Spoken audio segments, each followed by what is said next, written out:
BLM Kerala Tamil Nadu Pondicherry. Rahul Mamkootathil വിഷയത്തിൽ പ്രതികരിച്ച് speaker AN Shamseer. രാഹുലിനെതിരെ ഒരുപാട് പരാതികൾ വരുന്നുവെന്നും രാഹുലിനെതിരെ നടപടി വേണമെന്നും ആവശ്യപ്പെട്ട് നിരവധി മെയിലുകൾ വരുന്നുണ്ടെന്നും സ്പീക്കർ. അതേസമയം എത്തിക്സ് കമ്മിറ്റിക്ക് വിടണമെങ്കിൽ MLA-മാർ പരാതി നൽകണം. മുൻകാല MLA-മാരുടെ പേരിൽ ഇത്രയും പരാതികൾ വന്നിട്ടില്ല, ആരെയും അയോഗ്യനാക്കിയിട്ടുമില്ല എന്നും സ്പീക്കർ പറഞ്ഞു.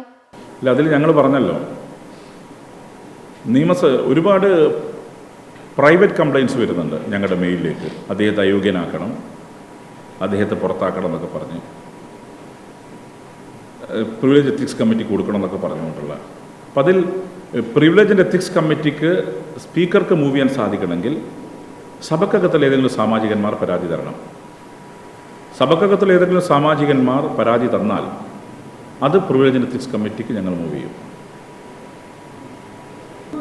അവർക്ക് ലീഗൽ ബാറ്റിൽ കക്ഷിയേരുക എന്നല്ലാതെ മറ്റ് അവർക്ക് നിയമസഭയിലെ പ്രിവിലേജ് എത്തിക്സ് കമ്മിറ്റിക്ക് വേണ്ടി ഒന്നും ചെയ്യാൻ സാധിക്കുന്നതല്ല. അത് MLA-മാരുടെ പരാതി മാത്രമേ അങ്ങ് പോയി.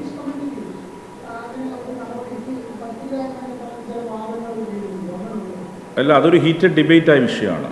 അപ്പോൾ അത് എത്തിക്സ് കമ്മിറ്റി പരിശോധിച്ച് ഫ്ലോറിൽ വരുമ്പോൾ നമുക്ക് ഡിസൈഡ് ചെയ്യാം. അതിപ്പോൾ ഇവിടെ നമുക്കൊരു അതിനൊരു പത്രസമ്മേളനത്തിൽ ഉത്തരം പറയേണ്ട വിഷയമല്ല.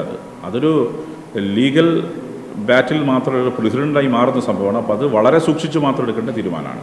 അല്ല, സ്പീക്കറോട് നിങ്ങൾ ചോദിച്ചുകൊണ്ട് പറഞ്ഞു, ഞാൻ അങ്ങോട്ട് പറഞ്ഞതാണോ? നിങ്ങളിങ്ങനെ അങ്ങോട്ട് ചോദിച്ചു, എന്നോട് ചോദിച്ചു, അല്ല ഇങ്ങനെ ഒരു മൂവ് ചെയ്യുന്ന എന്താണ് അഭിപ്രായം? പിന്നെ ഞാനെന്താ പറയേണ്ടത്? അപ്പം ഞാൻ മുകേഷിൻ്റെ പേരാണോ എന്താണ് പറയേണ്ടത്? ചോദ്യത്തിൽ ഉത്തരം പറയാൻ പറ്റുമോ? നിങ്ങൾ ചോദിച്ച ചോദ്യത്തിന് ഞാൻ ഉത്തരം പറഞ്ഞു. നിങ്ങൾ ചോദിച്ച ചോദ്യം ആ സമയത്ത് വളരെ ബേണിംഗ് ഇഷ്യൂ ആയി. നിങ്ങൾ രാഹുൽ മാങ്കൂട്ടത്തിൻ്റെ പേര് ചോദിച്ചു. അപ്പോൾ ആ ഉത്തരം ഞാൻ പറഞ്ഞു. ഞാൻ പറഞ്ഞല്ലോ, അത് എത്തിക്സ് കമ്മിറ്റി ഡിസൈഡ് ചെയ്യേണ്ട കാര്യമാണ്.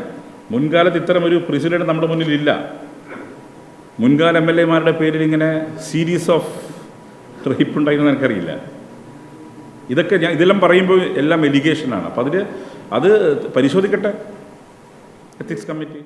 മെമ്പർമാരുടെ നിക്ഷേപങ്ങൾക്ക് ഉയർന്ന ലാഭവിഹിതം നൽകുന്ന കേന്ദ്ര സർക്കാർ സഹകരണ രജിസ്റ്റേർഡ് സൊസൈറ്റി ഭാരത് ലജ്ന multi state housing cooperative society limited.